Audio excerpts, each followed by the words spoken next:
Now, The Hunt Palmer Show. Yes! I feel like I've been waiting for this my entire life. You're listening to The Hunt Palmer Show on 104.5 ESPN Baton Rouge. Jolly good fun. Jolly good. Locking down the middle of the day. America's favorite daytime fun show. Live from the Mercedes-Benz of Baton Rouge studio.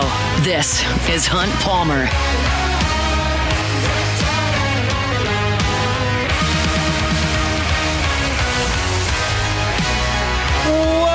Hunt Palmer coming to you from the Mercedes-Benz of Baton Rouge studio downtown in the capital city on this Monday. Means we're brought to you by Gulf Coast Office Products. Hope your work week is off to a good start. Thanks for hanging out with us on 104.5 ESPN Baton Rouge. Got Jacob Beck and Cassie Spazzali back there on the ones and twos. And got a lot to cover over the next 2 hours. LSU loses to Ole Miss back on Saturday. Connor O'Gara from Saturday Down South's got a top 10 returning SEC quarterbacks list we need to pick through. We're going to start a new segment that's going to happen a couple times a month here from our friends over at Ochsner. Dr. Jeremy Burnham is going to jump aboard, talk some injuries with us at the end of this hour. Looking forward to that conversation. Mickey Loomis was on the mic. We'll talk about that at 2:15. He had a lot to say about the future of the organization and kind of what they want to do moving forward. So we'll dive into all of that. And Denton Day is going to be with us at 2:30, talk about the college football playoff semifinals. And, of course, his Washington Commanders, who got a victory last night. That's where I want to start, so we'll start the same way we do each and every day, and that's with our Genesis opening drive. It's time for Hunt's opening drive, presented by Genesis of Baton Rouge. Wow, what a night last night watching some football. Jaden Daniels and the Washington Commanders get a win in Tampa 23-20, the closest of wins as they doink a field goal through at the sound of the horn and get that franchise's first playoff win in a long time. And it was just awesome to watch. I'm sitting there, as most of you are, pulling for Jaden Daniels, wanting him to get this thing done, on the road as a rookie. And I was a little cranky with the decision to go for it and not kick the field goal down 4 early in the fourth quarter. Of course, they didn't get that, but Baker Mayfield fumbled the ball right back, and then they had another fourth down, and I probably would have kicked that one too. I'm a fan of points. I like to score points, and Washington played with a little bit of fire, but Jaden came through with that awesome throw and put the Commanders in front. Tampa comes back down and knots things up, and then you get Jaden the football with 4 minutes to go. Okay, can you go win it, kid? And the plays that he made on that drive were just sensational. Completed a great throw to Eckler, completed a long third down as well. Then the run that he makes around right tackle to evade the defenders and to pick up that crucial first down to get them to a situation where they could bleed the clock out was just incredible. And that's the play that you see him make in college that you're just not sure if it's there in the pros. I've told this story a lot. But it was certainly relevant last night. When Jaden took his first snaps at LSU in the Superdome against Florida State, that first drive when he got to running and opened it up, and I'm going, oh my gosh, like he's not like a pretty fast quarterback. Like he's got like some wide receiver type speed at the quarterback position. And that's what he showed off. And even though Tampa got into the backfield and created a disruption, the exact plan of that defense, most defensive players cannot run with him. And he made him pay, got to the corner, got the first down, and set up the game-winning field goal. I thought he played a phenomenal game last night. Obviously, Washington never punted the entire game. He's now had 3 such games where the Commanders did not punt. Now you're helped when you go for some fourth downs more so than you would have 5-10 years ago. All the analytics are telling you to do that all the time. But they never punted. That's incredible to go on the road and do that. And Jaden Daniels has essentially transformed this entire organization from a laughingstock to a real threat in the NFC. He's the guy. Yes, new ownership helps. Yes, Dan Quinn is a good coach, but Jaden is the difference. And you're starting to hear that from a lot of people around the NFL. Dan Orlovsky was on ESPN this morning, and it's a little bit of a longer bite than we generally play. It's about a minute and a half, but I just want to get his entire thoughts on what Jaden Daniels has done and what this looks like from a guy who played the position for a long time in the NFL. I don't have it. Okay. Ooh, that was loud in my ear too. All right. But Orlovsky, he really lauded Jaden and said basically he's the entire reason for this. And I realize that I'm not the first local radio guy to take a high-profile guy from your market and suggest that he's going to be a good professional player. But this seemed so evident to me when he was at LSU because of the way that he played the position. He played the position as a freak of an athlete who did most of his damage from right there in the pocket, being decisive, being accurate, being on time, protecting the ball. Like, there were really no flaws in his game last year, and that has translated to the NFL. I mean, we've seen high-profile college players go to the NFL and really struggle out of the gate. Peyton Manning famously really struggled out of the gate. It was bumpy for Joe Burrow out of the gate. And he got hurt at the end of his rookie year and it got cut short. But, like, it was bumpy for him as a rookie. There haven't been that many bumps in the road for Jaden all the way. And I think we've got Dan Orlovsky now. This is what he had to say about what Jaden's done. This is about Jaden Daniels. This organization was a mockery for what feels like 15 or 20 years outside of that brief little window that they had with RG3. This is about a guy, he was the second quarterback taken, and he's doing this. He should have been the first quarterback taken. This is a guy that, 6 weeks ago, Shannon, Stephen A. Molly maybe started to hit that rookie wall. If you remember that Thursday night game, I believe, versus the Eagles, when he didn't play well and he didn't look like himself, and that offensive rookie of the year conversation with him and Bo Nix, it got a little interesting. It's about a young man that everyone said, well, is he going to survive? It's a long season in the NFL. Can't go running in the NFL like you did in the SEC. Or you know what? Maybe he was as good as he was in college because he had those two ridiculous receivers. How's that working out, everybody? This is about a young man that has gone to the Commanders and totally changed the next 10 years. But it's also about a coaching staff that was cast off. Dan Quinn, not good enough. Get out of here. Cliff Kingsbury, not good enough. Get out of here. And the fact that he's doing this, and I'm not trying to disrespect anybody in this regard, but he's doing it really with a below average offensive line in Terry McLaurin. Could you imagine if Jaden Daniels had what other quarterbacks in that conference have when it comes to the perimeter players? This is about a young man that has taken advantage of the situation, and strictly because he's got all the necessary attributes of what it takes to play at that position at a high level, as us going, can Washington go to Detroit and upset the Detroit Lions? I don't know if I'm ready to pick him against the Lions just yet. Give me a few days. But it's been really, really exciting to watch him do this. And Orlovsky's right. Like, if you look at the skill position guys that Detroit has, you look at the skill position guys that they have in Philly, you look at really the skill position guys that they even have at San Francisco when they're healthy. You don't have that with Washington. Yeah, Eckler is a good player. Sure, Brian Robinson Jr. was a talented college player and is a pretty good player. You've got Zach Ertz, who's been in the league for a long time and has got a lot of skins on the wall. But, like, his leading receiver last night was De'Ami Brown. Like, that's not a guy that is exactly, a household name at this point, and Jaden's kind of carrying him along. And the thing that I was considering last night as this wrapped up is, and obviously Washington's going to try to go for it this year. You're right there. You're in the playoffs. But I'm talking about the future of the organization. You know that bill is going to come due for Jaden in a handful of years. They've got to do everything they can right now to make that roster as good as it can possibly be while he's on this rookie deal. That's what we talk about this with the Saints all the time, and how they got to tear this thing down and you got to rebuild and restart. Well, the reason that they need to do that is because they did everything they could while Breeze was in his prime to put as many players as they could around him. And so when you realize your window comes open, you've got to attack. And the window with the quarterback on the rookie deal is so short. Cincinnati just ran out of real estate. We saw what happened this year. The defense was terrible. And they've still got to pay Jamar Chase. They've got Jaden on this rookie deal. They've got to go. And they're going to be an attractive free agent spot because of Jaden Daniels. Guys want to go win. Yes, the price tag is generally the most important thing, but there are other things to consider, and they want to go win. And you're talking about right now, Jaden is in the correct conference that doesn't have to deal with Lamar Jackson, and doesn't have to deal with Josh Allen, and doesn't have to deal with Patrick Mahomes, and doesn't have to deal with Joe Burrow. He's in a conference where you got to deal with Jared Goff and Jalen Hurts and Baker Mayfield, like Brock Purdy. Like, that's the conference you're in. And so Washington is set up to make this work.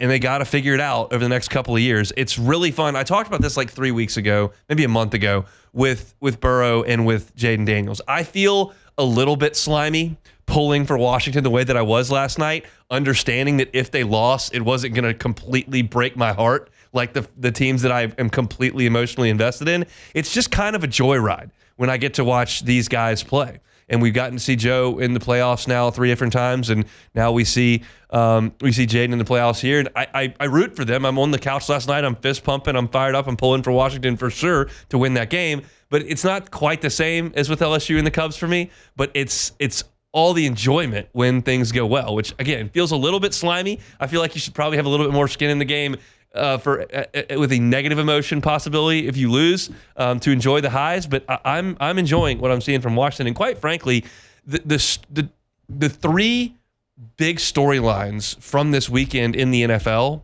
were Jaden Daniels in Washington getting that win, probably Derrick Henry in the day that he had, but then the third one might be Derek Stingley with the 2 interceptions, the first team All-Pro. Picks off Justin Herbert twice, part of the 4 interceptions that he had. And obviously, know famously that he threw 3 all year and threw 4 in the game on Saturday. But Stingley right there for 2 more. And that's obviously a 2019 Tiger, not a 2023 Tiger. But I often just look at it and I'm like, God, how many stars had to align for us to watch that 2019 team become assembled and become the finished product that it was, which is the greatest team any of us have ever seen. And you got another first-team All-Pro there making huge plays in the playoffs to lift his team to a win. So I thought a really, really good weekend for LSU football with some alums doing some fantastic stuff in the NFL. One more game tonight between the Vikings and the Rams, but really good wildcard weekend for LSU over the weekend. That's where I wanted to start with our Genesis opening drive. I want to remind you that every car on the lot is online at genesisofbatonrouge.com. All right, we got a lot to do. We're going to talk some hoops coming up next. What happened to LSU in Oxford? We'll do that next on the Hunt Palmer Show. The Hunt Palmer Show. One Bath and Closets. OneBathAndClosets.com is the website. David Vaughn and his team, 30 years redesigning and remodeling bathrooms and closets. Safety is a big, big deal when you're talking about the bathroom. It can be a hazardous place, especially as folks age. If you know someone in your life that's aging, wants to stay at home, but it could be a hazardous situation in the bathroom, mitigate that the best you can. Non-slip floors, walk-in tubs, showers with benches, guardrails around slippery areas. All those things could help prevent a real bad situation. David Vaughn and his team are happy to help you with that. They do that kind of stuff all the time. Go to onebathandclosets.com, request that free consultation. View the pictures. They're great work. They've done a lot of work at the website to put those pictures up and to make it as functional as it is. It's a great opportunity to look at some of the great things they can do there at One Bath and Closets. Check them out online, onebathandclosets.com. You're listening to The Hunt Palmer Show, brought to you by Gulf Coast Office Products.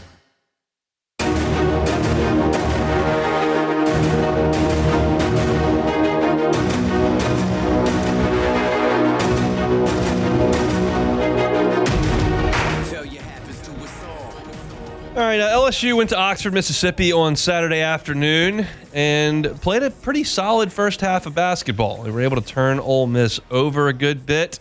Rebels struggled to shoot some. LSU went on a 15-0 run early in the game and took the lead, only to give it right back with a 7-0 run by Ole Miss. But LSU led for 9 minutes in the first half and was right there. And then the second half came, and LSU got annihilated in the second half, lost it by 10, and that was kind of misleading because LSU threw a couple threes in late. But Ole Miss scored 49 points in the second half and beat LSU by a final score of 77-65. It was kind of the inverse of what LSU had been doing in a lot of games, which was get off to a terrible start and then try to scrap and claw back. They got off to a terrible start against Vanderbilt, got off to a terrible start against Missouri. They got off to a decent start here, and then it all went away in the second half. Ole Miss in the second half shot 61% from the floor, but I think ultimately the biggest issue for LSU in this game, well, it's two. The biggest 2 issues in this game were way too many turnovers, and you've only got 2 guys that can really give you anything on offense. LSU once again turned the basketball over 17 times in this game. That is just entirely too many. Ole Miss capitalized off of those. They scored 23 points off of LSU's turnovers. LSU, conversely, only scored 11 points off of 13 Ole Miss turnovers. So you're getting beat in that department, and it's really just Cam Carter and Jordan Sears. And Carter did what he could. He didn't have it going from behind the arc. He was just 2 of 9. And then Sears was 3 of 12 from the floor. And, he did have 6 assists, but he turned the ball over 4 times. Your best 2 players are your 2 guards, and those guys didn't give you enough in this game to stay with Ole Miss, because you just don't have really anybody else that can shoulder any sort of load. Damian Collins did score 14 points. He was 6 of 8 from the floor. A lot of that was around the rim with dunks. But you're not getting really anything offensively from Robert Miller. You don't get much of anything offensively from Jai Bailey. Curtis Givens is a little bit overmatched. He turned the ball over 3 times and was just 2 of 8 from the floor. Corey Chest didn't attempt a shot in his 10 minutes of play. There's just not any offense coming really from anywhere else other than those 2 guards. And for that reason, you score 65 points against a good Ole Miss team who does have a lot of balance. I told you that entering the game that they had 5 guys that were starters that were between 14 and 8 points per game. They put 5 guys in double figures, including 2 guys coming off the bench in Brakefield and Murray. So they're just a better basketball team than LSU is. And I was looking at LSU's SEC-only statistics here, and I think this kind of illustrates the issues that they've got. LSU has turned the ball over 46 times in 3 league games. They have forced 33 turnovers, so you're getting beat badly. From that perspective, we know that rebounds have been a significant issue, and they have. It wasn't as bad because Ole Miss isn't a great rebounding team, so you kept up with them on Saturday. But the offensive stuff hurts you. And then you look at Jordan Sears in 3 games, and he did not start, by the way, on Saturday. They started Curtis Givens. But Sears, through 3 SEC games, is shooting 31% from the floor, 27% from three-point range. He's turned the ball over 9 times, and he has 8 assists. That's your starting point guard, and he's not playing at a level that's going to give you a great chance to win. Cam Carter's basically being asked to do everything. He's averaging 18 a game in SEC play, but his three-point shooting has not been nearly as good in league play as it was in the pre-conference. He's 7 out of 25. That is 28% from the three-point line. He's also got 10 turnovers and just 6 assists.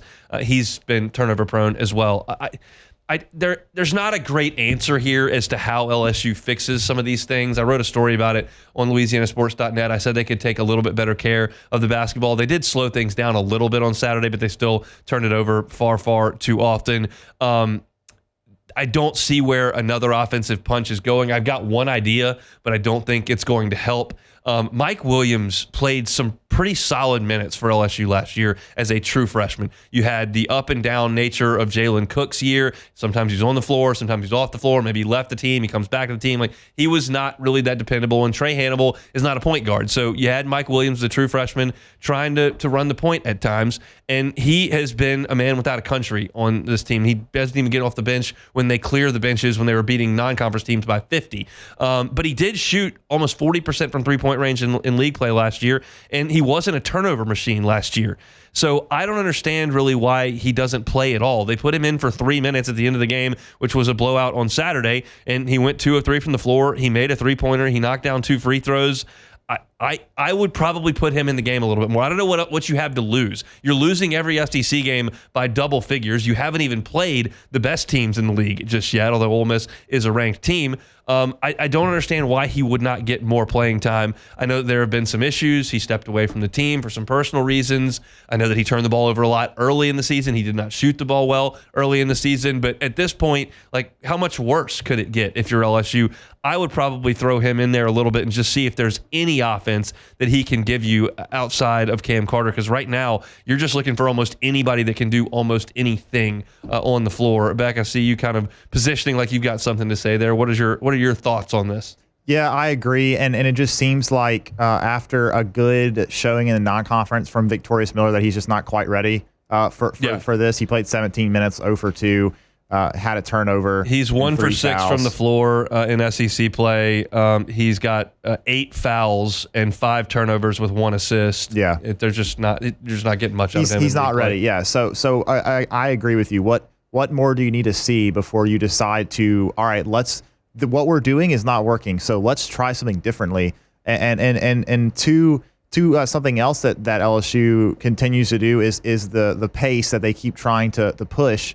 LSU had 9 fast break points. Ole Miss had 20. So you're not getting anything out of trying to push the pace. So, usually when you have a team that has less talent, you're going to try to slow the pace down so that you can limit the other team's possessions. LSU is not doing that. They're giving the other team more possessions, and the other team is still shooting usually more shots. LSU actually had more shots this game, probably because of the end of the game where LSU was just jacking up a lot of threes, but that's still a big problem, and that's something you can change. And Ole Miss outshots from the free throw line 19-10. Yeah. So there's your disparity right there.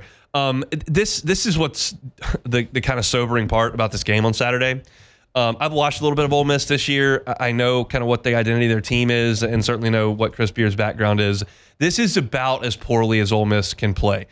They came out in the first half and couldn't throw it in the ocean. Their leading scorer, Sean Padula, who's averaging about 15 a game for him, went 1 of 7 from three-point range. He's a 42% three-point shooter. He went 1 for 7 from three-point range. You beat them on the glass and beat them in second chance points to the tune of 17-5, and you still lost by 12. Ole Miss started slowly. Their best shooter couldn't throw it in the ocean. You won the glass. And, by the way, Ole Miss turns the ball over. They led the nation in turnovers committed. They committed about 9 a game. You turned them over 13 times, and you still lost the game by 12. It's hard for me to point to a statistical category where Ole Miss could have been much worse. Yeah, they shot it really well in the second half, but that's after they shot it really, really poorly in the first half. So you had a team that played their C game and beat you by 12 points. Now, Ole Miss is a ranked team. It was on the road, and I didn't expect LSU to go up there and win.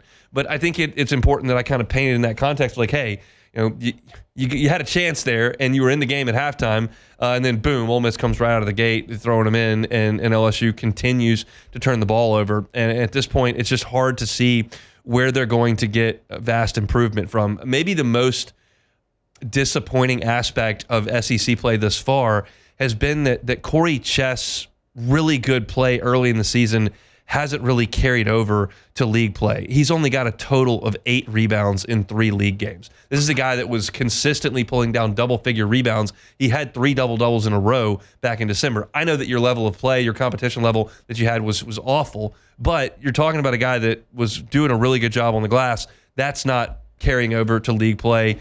But again, that's also another guy. It's a freshman, and it's gonna take some time for him to get adjusted to the speed of this game. Just with Victorious Miller as well. And I keep saying this and I keep doing it, so I guess I'm gonna have to either practice what I preach or just shut up. But I don't want to do a state of the program on every loss.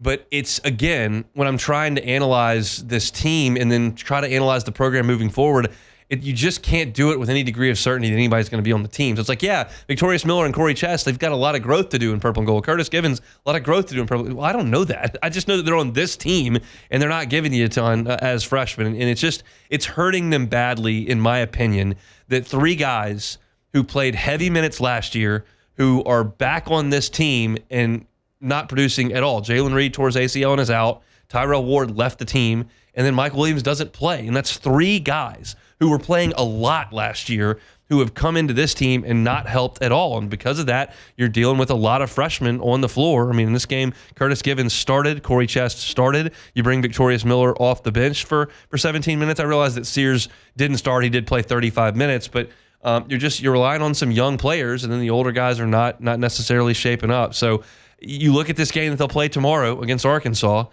and Arkansas is not good. I was listening to their post-game show on Saturday, and those guys are really frustrated by what they're seeing night in and night out. They wanted to win immediately with John Calipari and some of the guys that he brought in to Kentucky. He brought in a couple of McDonald's All-Americans, brought in Jonas Adu from Tennessee. They got transfers and they got some high-level recruits, and they were ready to win, and they're 0-3 in league play. So they've also played Florida, Tennessee, and Ole Miss. Yes, they played a hard schedule, but they're not winning, and they're very frustrated. But if LSU does not win on Tuesday, you're staring 0-7 right in the face. And 0-7 is not recoverable from. You can't. And 1-6 may not be recoverable from. It's just not doable. You had to try early on to get a couple of games, and you've let 3 now go by against teams that, quite frankly, aren't very good. Vanderbilt's getting beat badly when they don't play you.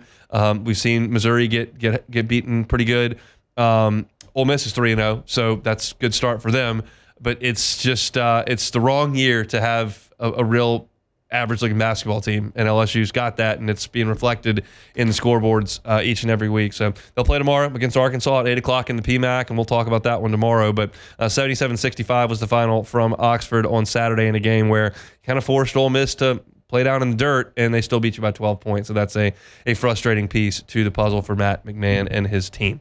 All right, we're going to talk with Dr. Jeremy Burnham coming up at 1:45 about some injuries. I want to talk about Harold Perkins and Jacobian Guillory, when we can expect to see them back. Also, Carson Beck's injury is fascinating to me as he heads to Miami. So we'll talk about some injury stuff with Dr. Jeremy Burnham from Oxnard coming up in about 15 minutes. When we come back, Connor O'Gara put together a piece for Saturday Down South, way too early ranking of the SEC's top 10 quarterbacks heading into 2025. Where's Garrett Nussmeier on that list? I'll tell you, coming up next. The Hunt Palmer Show.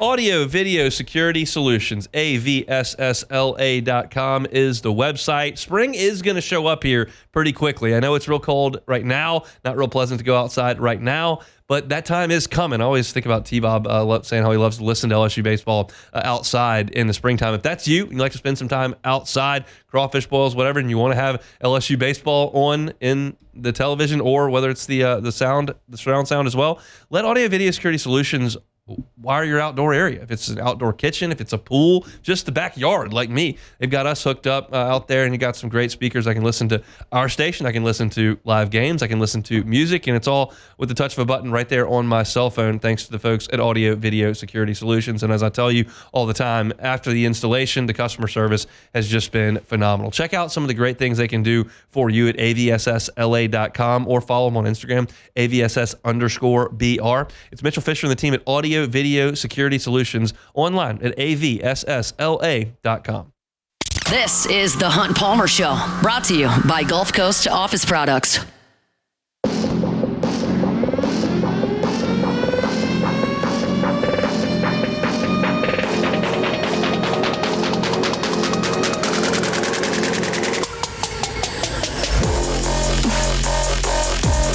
All right, chugging along here on a Monday edition of the Hunt Palmer Show. We're brought to you by Gulf Coast Office Products. And we'll breakfast with Trey Beal this morning from Gulf Coast Office Products. They had an awesome year in 2024. Very much looking forward to a big 2025 over there at Gulf Coast. And he wanted me to let y'all know, if you're young and would like to get into sales, they're always looking for new salespeople over there at Gulf Coast Office Products. It's a phenomenal company that's had a ton of success and is a great place to work. And Trey is a great mentor and has done an awesome job over there at Gulf Coast running the show. So if you're interested in a job, if you're a college kid that's starting up today, in your final semester, maybe looking to get into sales, Gulf Coast Office Products could be a great place to intern and start your career. So go check them out at gcopnet.com. Baton Rouge Business Report says the #1 office supplier in the market of Baton Rouge, Gulf Coast Office Products. All your printing, scanning, copying needs. Check them out online, gcopnet.com. All right, Connor O'Gara, Saturday Down South, wrote a piece today. My way too early ranking of the SEC's top 10 quarterbacks entering 2025. I wanted to take a look at that, and I didn't think that it was overwhelmingly shocking. He starts the list with Taylon Green at number 10. He did slide Gunnar Stockton in there at number 9 based on really just one outing there for Stockton. Austin Simmons is going to be Ole Miss's new quarterback. He's got him at number 8. I wanted to read into that piece. He said, look, the Georgia drive, and Simmons did play a drive against the Bulldogs and went right down the field and scored a touchdown. Said what Simmons did in rare relief work of Jackson Dart deserves to be remembered in what was easily the biggest win of Lane Kiffin's career. When the Southpaw led Ole Miss on that scoring drive, he showed a glimpse of what the future could be, although in confirming why he beat out Walker Howard for the backup job, which was significant preseason development after the LSU transferred, was billed as the quarterback of the future in Oxford. Simmons' poise could be the difference in making 2025 not feel like a rebuilding year for Ole Miss. So that's going to be a new face there. He's got him at number 8. Marcel Reed, he's got at 7. Nico Iamaleava in there at 6. I haven't gotten to Garrett Nussmeier yet. Eventually we will, but not at 5. That's where Diego Pavia comes in. Arch Manning at Texas is number 4. I think that's pretty high praise for Arch there. Lenora Sellers comes in at number 3. I'm curious to see what the preseason thoughts are on Sellers. I did not think he played all that well against LSU back in September. And then by the end of the season, he was really, really productive and obviously made some huge plays in that game against Clemson. So he's got him at number 3. DJ Lagway from Florida at number 2. And the number 1 quarterback entering the 2025 season in the SEC, according to Connor O'Gara, is Garrett Nussmeier. I'll read you from the piece. He said, if there's one SEC quarterback that I need to just pick apart a defense for 60 minutes, I'm picking Nussmeier, period. We'll see if Lagway, Sellers, and Manning develop into better passers, but for now, Nussmeier owns that title. Even if it means he can throw an occasional interception, 1 interception every 44 attempts isn't the end of the world when you can make NFL throws like Nussmeier can. I love that even after a forgettable performance for most of the game against Ole Miss, he still found answers late. That's the mark of a true gunslinger. Nussmeier is the SEC's best quarterback, and there aren't 5 better returning quarterbacks in the country. That's coming from an impartial source there at Saturday Down South. The Garrett Nussmeier is one of the top 5 quarterbacks in the country and the best returning quarterback in the SEC. I know there are a lot of people that just don't like the style of play, don't like the turnovers, don't like the inability to really hurt teams on the ground. And I get it. But I also think that you've got to consider the entire package. And when you look at what Garrett Nussmeier did in his first year, this year, I would consider it a success. Was it perfect? No. Was he the first team all-league quarterback? No. Did LSU win enough games? No. Did he win the Heisman Trophy? No. Was it a solid season? Yeah, and there were really high highs. Consider, I know that he made a huge mistake in the South Carolina game, but he also came back late in that game and set up the game-winning score with a ridiculous throw on a 3rd down on an over route. And I think it was Kyron Lacey that caught it near the left sideline. He, against good defenses like Ole Miss and South Carolina, he made crucial late-game throws. I think he's only going to get better. I wish he ran a little bit faster. That is an aspect of the quarterback position that wasn't really that important 20 years ago that now most teams have. Or even just be more willing to. Yeah. And that's my guy, Big Fave's biggest thing. He's like, well, I just need him to tuck it and run for 100 yards. Like, Fave, I don't think he's going to get 100, but he can pick up a couple 3rd downs every Saturday. And that's something that he's got to look at. And look, we've talked to Garrett about that in the midweek media sessions. He has said, I know that I need to run more. It's just not something I've ever really relied on. He's sat back and thrown the ball his entire quarterbacking life. And I think he will be a little bit more willing to run next year. We saw Jaden Daniels make that progression in his 5th year. I'm not talking about to the Heisman Trophy. I'm talking about being willing to take more shots. That was the big knock on Jaden all the offseason leading into 2023. This quarterback will not take chances. He tucks the ball. He holds it too long. He runs too much. He's too cautious. And he worked his way out of that. And I think Garrett Nussmeier has to work on 2 decision-making skills. One is the interceptions when he's missing reads. The other is when to tuck it and go. And I think it's reasonable to expect over the course of an offseason, when you've got the kind of football acumen that Garrett does, that he's going to develop. I really believe that. And I think that there are, again, a lot of LSU fans that aren't completely sold. But again, there were probably a lot of LSU fans that weren't completely sold on Jaden Daniels because of the things that I just laid out entering 2023, and he went nuts. I'm completely comfortable with where LSU is at quarterback, and you're looking at a non-biased guy that covers the league, and he thinks that Garrett Nussmeier is the best. If you're an LSU fan that's not wild about Nussmeier, just consider to yourself, would you take Nico over him? Would you take Lenora Sellers over him? Maybe the answer is yes to some people. I'm not there. I like the guy that LSU's got, and I think you're going to see this more and more as time goes on. We'll see if there's any movement in the transfer portal in the spring, but I think you've probably got a pretty good idea of who the quarterbacks are in the SEC. And I think when we go to SEC Media Days coming up, I'm not sure where it is. I think it may be in Hoover, but it might be in Atlanta this year. They were just in Dallas. I'm not sure. Doesn't matter. That's in July. I think when you get there, I think Garrett Nussmeier is going to be voted the first-team quarterback.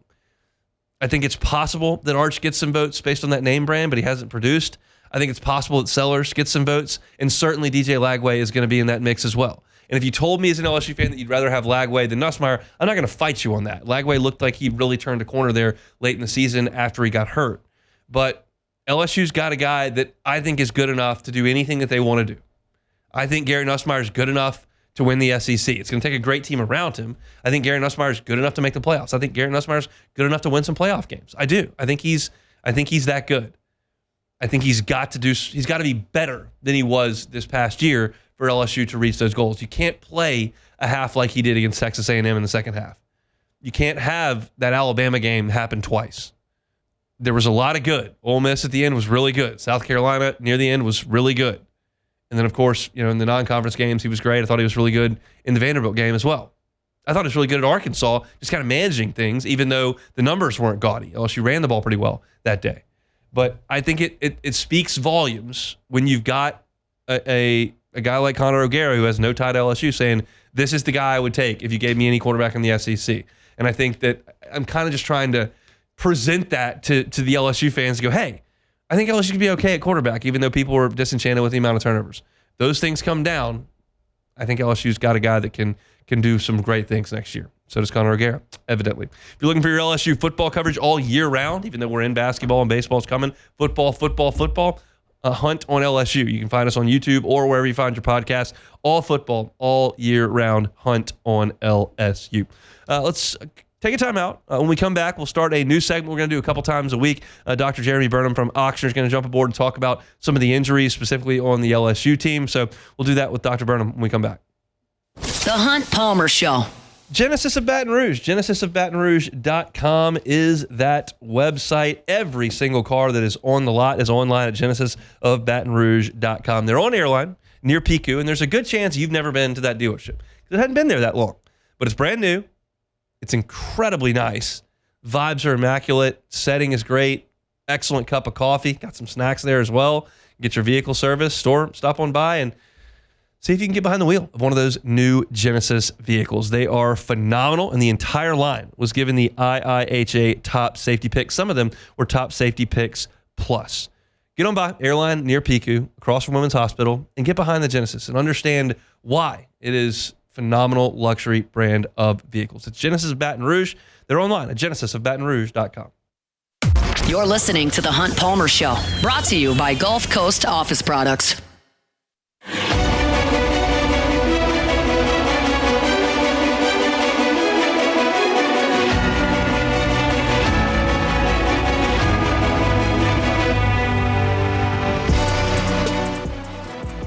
Moving right along on this Monday, we're brought to you by Gulf Coast Office Products each and every Monday. And very excited for this next segment that we're going to kick off, do a couple of times per month. It's called our Injury Report, and it's brought to you by Ochsner Health. We're going to chat about some injuries around the world of sports. And to do so, we bring on former Tiger and now Ochsner board-certified, fellowship-trained orthopedic surgeon specializing in sports medicine over there at Ochsner. He is Dr. Jeremy Burnham. Dr. Burnham, thanks for the time. How are you today? Hey, I'm doing great, Hunt. How are you? Doing quite well. Excited to get this rolling. I wanted to talk a little LSU football here with you. Just get a sense of what we can expect from a couple of guys that LSU hopes to get back on the field next year. Certainly the first of those would be Harold Perkins Jr., who announced he is going to come back to LSU for a fourth season. Unfortunately went down in that UCLA game with a torn ACL, something that you see a lot of. But what can Harold expect, I guess, over the next 6-7 months as LSU gets ready to play in 2025? Yeah, absolutely. Well, and I got to say, you're getting me excited about football season already. Talking about, I agree. I think Garrett Nussmeier is going to have a fantastic year and take us a long way. So I'm excited. And, and hats off to the LSU Sports Med team. It's really, they're a first-class team over there, world-class. And it's good to know the LSU athletes are getting such great care. I think, these guys are going to be leading the pack in terms of how they get back and how well they do. And, when you talk about Harold Perkins specifically and his position, being a linebacker where he plays, I think, the odds are just great for him. I was excited to see that, he was coming back. When you look at ACL injuries, I mean, look, they're devastating injuries. Some injuries, you're talking about a 6 to 8 week process getting back to sports. ACLs are completely different. It's really more of a 9 to 12 month deal. In the NFL, it's 11 months on average. And so, I think we hear a lot about ACLs a lot. I think people probably don't realize what goes into getting back and being able to get back on the play. But really a great success rate with modern ACL surgery. I mean, you're looking at probably 90% of linebackers at high-level sports, high-level football, get back and play football again. And, I think young age is helpful for him. He's a tremendous athlete.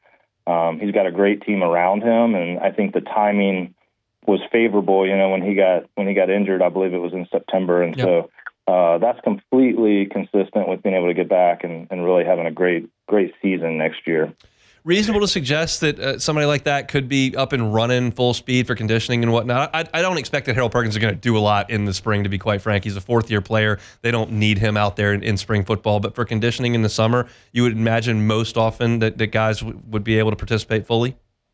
Yeah, so it goes in different phases when you have an ACL injury. So you have the surgery, which is obviously towards the front end of that. And then you're really, those first few months, you're really working a lot on range of motion and kind of trying to get back some of your basic leg strength, your quad strength, your hamstrings, your hips. And so getting the motion and waking the muscles back up is important. Most people are going to start doing some straightforward running around 3 months after an ACL surgery, jogging and maybe suboptimal or submaximal exertion. Usually around the 4, 5, 6 month mark, you're going to start doing some change of direction, cutting and things like that. So, I think it just depends. Everybody's rehab course is unique and every athlete's an individual, but I would imagine that he's probably hitting those milestones really well. And I think, like I said, you're really looking at a 9 to 12 month timeline probably to be fully optimal, which is great for the season. But I'd imagine he's doing a lot of work and will be progressing well this spring. I don't know how much they would have him out there doing stuff with the team. I guess it would just depend on the individual scenario. Sure. One of the biggest losses for LSU this year was Jacoby and Guillory. He's also decided that he's going to come back for a sixth season in college. He had the Achilles injury that was also in September. That's a big man. What can you tell us about that process? Yeah, so Achilles tears are tough. I think you see them kind of in all sports and different ranges of life and different age. I think it's tough for anybody to come back. And there's not a lot that's been publicly out there about his injury, and certainly I don't have firsthand knowledge, but I think the fact that, he's young, he's athletic is very, very hopeful for him. The defensive line position, you need a lot of explosiveness, you need a lot of push off, and so, with the Achilles injury and getting fixed surgically most of the time, once again, it's a situation that you're talking about quite a bit of rehab. If you look, there's some data from the NFL, and it showed that 100% of people in the NFL that they tracked in a similar position, that they got back to football. So I think that's encouraging. And then there was an average. They actually looked and saw how many games did they play in the NFL after they had an Achilles injury. And on average, they played 25 more games, which, I think if you look at the span of the average career in the NFL, I think that's positive and that's encouraging. So I think, with him having a great team out there, having an injury that was earlier in the season instead of later, I think that there are great chances for him and would expect him to do great.